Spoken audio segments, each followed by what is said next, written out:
Parthiv Jhonsa, Vice President, Anand Rathi Institutional Equities, joining us. Parthiv, hi. From a earnings point of view, Tata Steel numbers, especially the domestic numbers, were very good.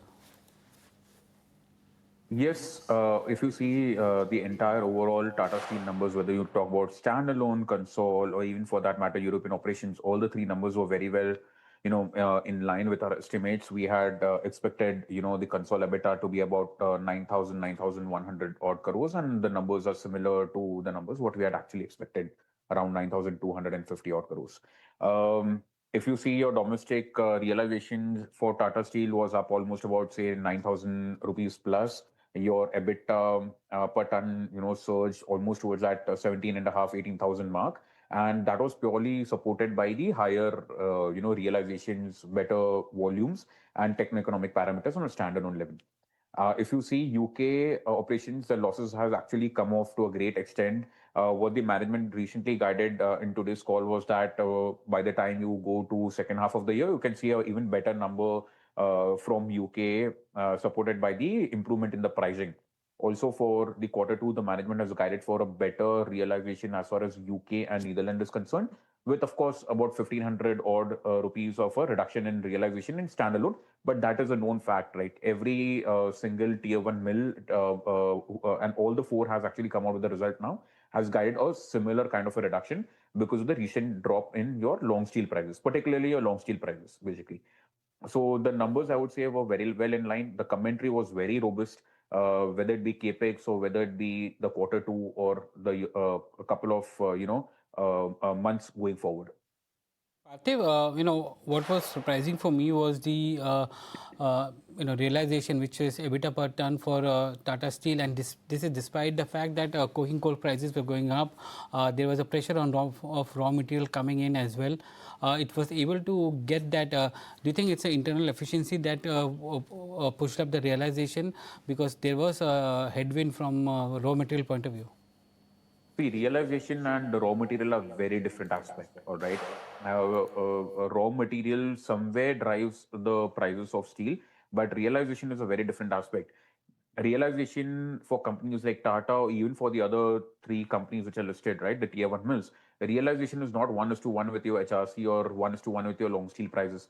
These guys, produce a lot of value added products, and that is the reason why they get a lot of premium over and above these prices at the end of the day.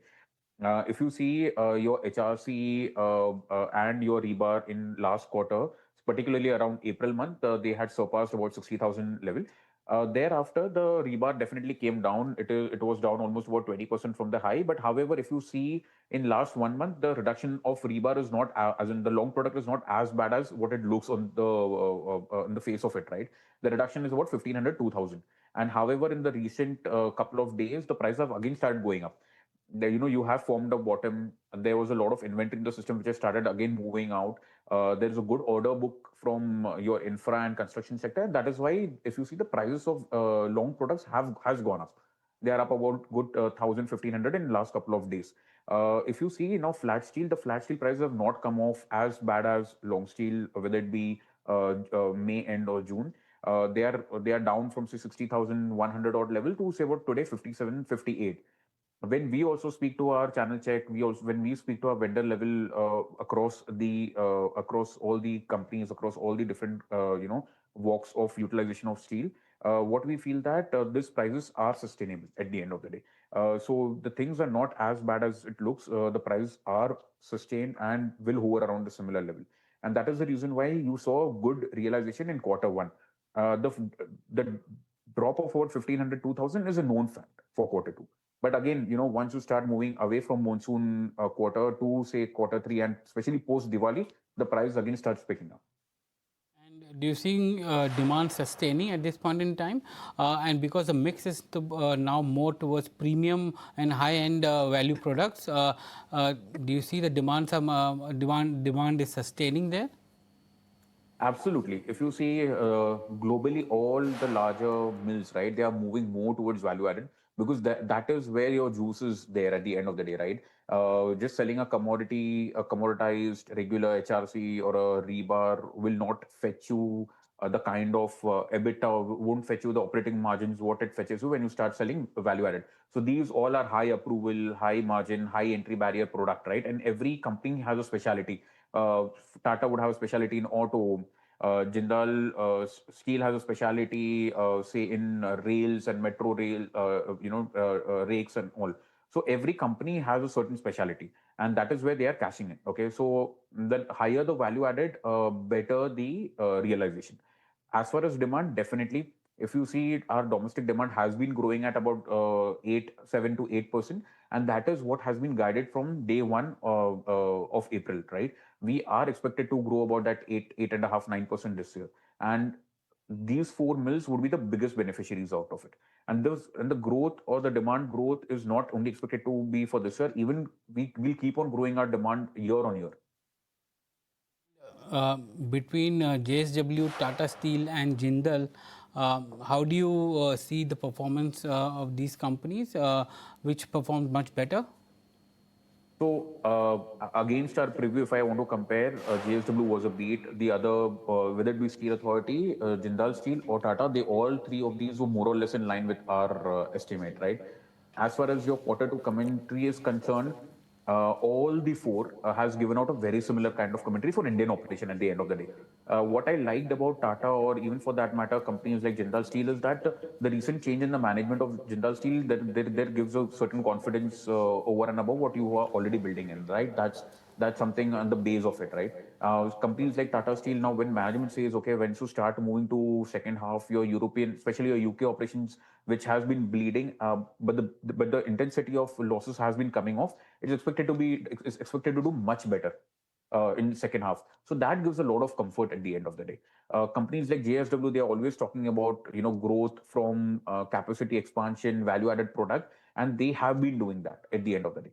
So we are very confident on the entire ferrous pack. On the contrary, during Q4, we actually upgraded Steel Authority from hold to buy. We upgraded Tata Steel from hold to buy. So as a sector, we are very positive on ferrous at the end of the day. And from a capex point of view, you just mentioned about some of them, but most of them, including JSW and Tata Steel, have announced capex. Do you think now the fresh capex has now been done for specialized and specialty steel or specialized products with high premium? No. So as you grow, right, as a country, you require more and more specialty product, because a lot of these products, especially say for example for say CRGO or CR anything with that quality, we are more of an import dependent country. Now JSW is putting those capacity, right? So a lot of these capacity what are coming in value added is actually an import substitution at the end of the day, and that is where we require as a country. So it helps a country to grow at the end of the day. Number one. Number two, whether GSW talking about say grow, doubling down, or Tata Steel say moving from current capacity to say 40 million ton, they have a very clear roadmap which has been laid out. Okay. Even nowadays, now Steel Authority has also started talking about the capacity expansion that eventually they'll add at ISCO, and thereafter they'll keep on adding at other locations as well. So capacity expansion is the need of an hour. It will help you, over next 15, 20 years as and how you grow as a country and against different value-added product, basically. And also, as I told you, each and every company has a certain specialty, and that is where they are adding capacity. That is where they are growing at the end of the day.